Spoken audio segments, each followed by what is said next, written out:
Assalamualaikum warahmatullahi wabarakatuh. Halo Sobat Feby, perkenalkan nama saya Anita Aswat Ramadhani dengan nomor induk mahasiswa 23108020143 dari Prodi Perbankan Syariah Fakultas Ekonomi Bisnis Islam.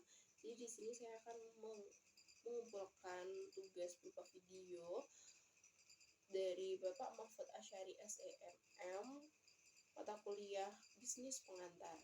Jadi di sini saya akan menjelaskan mengenai proses pemasaran dan perilaku konsumen. Pemasaran adalah proses perencanaan dan pelaksanaan konsepsi, penetapan harga, promosi, serta distribusi gagasan, barang, dan jasa untuk menciptakan pertukaran yang memuaskan tujuan individu dan organisasi. Jadi pemasaran ini adalah tempat saling bertemunya antara konsumen dan pertemunya antara produsen dan konsumen begitu. Jadi pertukaran yang terjadi bertujuan untuk memuaskan individu ataupun organisasi ataupun sebuah organisasi yang berada biasanya di pasar, dan itu target dan bukan target. Lalu nilai konsumen membeli produk yang menawarkan nilai terbaik, perbandingan manfaat produk dengan biayanya bila menyangkut pemenuhan kebutuhan dan keinginan mereka. Lalu, manfaat menyangkut fungsi produk dan kepuasan emosional yang dihubungkan dengannya. Pembeli yang puas akan memahami bahwa manfaat berasal dari pembeli melebihi biayanya. Jadi, dapat kita rumuskan bahwa nilai sama dengan manfaat dibagi biaya. Lalu, lingkungan pemasaran. Lingkungan pemasaran sendiri yang dimaksud yaitu setiap program pemasaran harus memenuhi atau mengakui 5 faktor luar yang terdiri dari lingkungan eksternal perusahaan dan mempengaruhi program pemasarannya dengan mengakui adanya peluang atau ancaman. Yang berasal dari salah satunya yaitu lingkungan politik, lingkungan politik dan hukum, lingkungan sosial dan budaya, lingkungan teknologi, lingkungan ekonomi, dan lingkungan persaingan. Lingkungan politik dan hukum yang dimaksud yaitu keadaan yang terjadi di sekitar bisnis secara keseluruhan atau kondisi luar dalam perusahaan atau bisnis yang bisa mempengaruhi laju dari perusahaan tersebut. Lalu dari lingkungan sosial budaya adalah lingkungan antar manusia yang meliputi pola-pola hubungan sosial serta kaidah pendukungnya yang berlaku dalam suatu lingkungan spasial atau ruang. Yang ruang lingkupnya ditentukan oleh keberlakuan pola-pola hubungan sosial tersebut atau termasuk perilaku manusia di dalamnya dan oleh tingkat yang lainnya. Jadi lingkungan sosial merupakan salah satu faktor yang dapat mempengaruhi seseorang atau kelompok untuk dapat melakukan sesuatu tindakan serta perubahan-perubahan perilaku setiap individu. Lalu ada lingkungan teknologi. Lingkungan teknologi yaitu merupakan bagian dari lingkungan bisnis eksternal yang berhubungan dengan ketersediaan pengetahuan dan teknologi yang dapat digunakan oleh perusahaan. Lalu ada lingkungan ekonomi. Lingkungan ekonomi adalah kondisi ekonomi di negara tempat organisasi internasional beroperasi. Kondisi ekonomi memiliki dampak yang kuat terhadap kinerja dari setiap bisnis karena dapat mempengaruhi pendapatan atau beban dari bisnis tersebut. Lalu ada lingkungan persaingan, merupakan bagian dari lingkungan bisnis eksternal juga yang terdiri dari banyak perusahaan yang mencoba untuk menarik pelanggan di pasar yang sama. Jadi lingkungan persaingan ini lebih ditujukan kepada persaingan antar penjual, biasanya di pasaran itu menjual barang yang sama tetapi mereka tetap bersaing secara sehat. Lalu selanjutnya ada lingkungan pemasaran eksternal itu rencana pemasarannya yaitu rencana, strategi, dan keputusan. Lalu ada rencana pemasaran. Strategi terinci untuk memfokuskan upaya memenuhi kebutuhan dan keinginan pelanggan. Jadi pemasaran atau promosi itu gunanya untuk memenuhi kebutuhan dan keinginan pelanggan.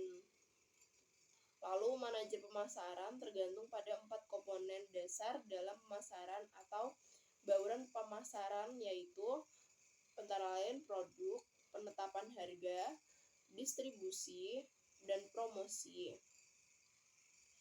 Promosi ini ditujukan untuk mengenalkan produk baru atau produk yang lama kepada para customer atau para supplier untuk menyalurkan atau supaya menggunakan produk perusahaan tersebut. Lalu untuk penetapan harga ini sangat penting dalam rencana pemasaran, yaitu dikarenakan penetapan harga, jikalau harganya terlalu tinggi maka pemasaran akan gagal, dan jikalau harganya terlalu murah dan itu juga akan gagal dan dapat mengakibatkan kerugian pada perusahaan tersebut. Lalu ada bauran pemasaran. Produk. Pemasaran dimulai dengan produk, barang, jasa, atau gagasan yang dirancang untuk memenuhi kebutuhan dan keinginan konsumen. Diferensiasi produk adalah penciptaan ciri atau citra yang membuat produk berbeda dari pesaing. Jadi diferensi produk ini lebih kayak memodifikasi produk agar tidak sama oleh produk para pesaing-pesaing yang lain. Lalu penetapan harga adalah strategi menyeleksi harga yang paling tepat untuk menjual produk agar harga tersebut tetap sesuai dengan kegunaan barang. Lalu distribusi. Semua kegiatan distribusi berhubungan dengan membawa produk dari produsen ke konsumen. Distribusi lebih kayak penyalur atau supplier. Lalu promosi. Promosi merujuk pada teknik mengkomunikasi informasi tentang produk dan juga mencakup periklanan atau promosi ini dapat dilakukan dengan berbagai cara yang lain, biasanya menggunakan sales ataupun dengan promosi-promosi di awalnya. Lalu selanjutnya yaitu segmentasi pasar. Segmentasi pasar yaitu dibagi menjadi dua, yaitu suatu produk tidak ditujukan kepada semua kalangan sehingga pemasar menentukan target pasar. Kelompok khusus yang terdiri dari orang-orang atau organisasi yang menjadi fokus pemasaran. Jadi di mana produk tersebut dilihat dari kegunaannya. Jadi pemasaran yang dilakukan dapat menguntungkan bagi para sales atau supplier tersebut. Lalu penentuan target market membutuhkan segmentasi pasar, di mana proses membagi pasar ke dalam kategori jenis pelanggan atau segmen yang memiliki keinginan dan kebutuhan yang sama yang diharapkan menunjukkan minat terhadap produk yang sama. Lalu ada identifikasi segmen pasar.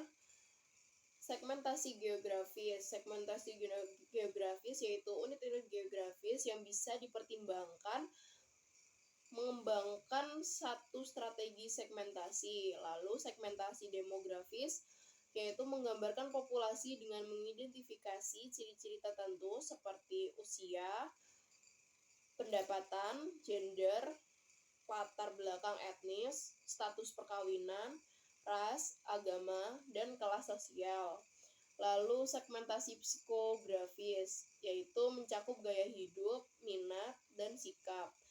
Lalu segmentasi perilaku, yaitu merujuk pada cara konsumen menggunakan produk tersebut, alasan mereka membelinya, dan kesetiaan mereka terhadap produk tersebut. Biasanya segmentasi perilaku itu lebih digunakan kepada